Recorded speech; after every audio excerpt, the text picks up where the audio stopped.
ক্রিকেটকে বিদায় বলে অস্ট্রেলিয়াতে থিতু হয়েছেন সাবেক টাইগার ওপেনার ইমরুল কায়েস। এখন পরিবার সহ সেখানেই বসবাস করছেন। তবে চলমান বিপিএলে সিলেট টাইটান্সের ব্যাটিং কোচের দায়িত্বে রয়েছেন।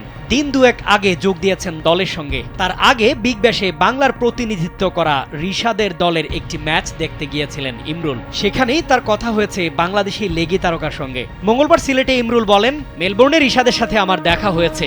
ওখানকার ক্রিকেট কালচার সে দারুণ উপভোগ করছে। সেখানকার পরিবেশ এশিয়ান পরিবেশ থেকে সম্পূর্ণ আলাদা। রিশাদ ভালো করছে, এটি আমাদের সবার জন্য অত্যন্ত গর্বের। আসন্ন বিশ্বকাপেও রিশাদ ভালো পারফরমেন্স করবে বলে মনে করেন ইমরুল। ভারতীয় কন্ডিশনে উইকেট টার্নিং হতে পারে, সেখানে রিশাদ দলের জন্য বড় অবদান রাখতে পারবে বলে উল্লেখ করেন তিনি।